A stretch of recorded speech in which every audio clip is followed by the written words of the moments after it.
Hey F.U.N.N.E.R.S, welcome back to our channel, and today we're going to be unboxing our stapler.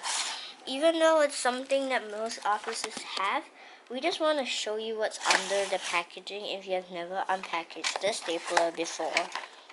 So you can see the whole thing. Now this is from Popular and it costs $6.40.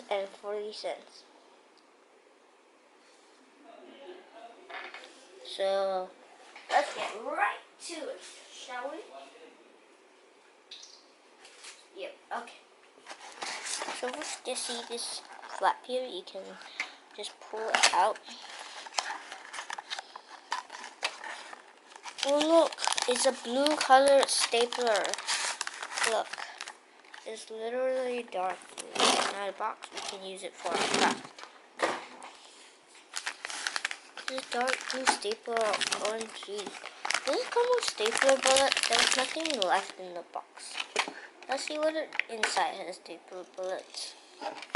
Oh man, it doesn't have any stapler bullets. Well, I guess that's too bad, right? So, that's the end for today's video, and we'll see you guys next time. Bye!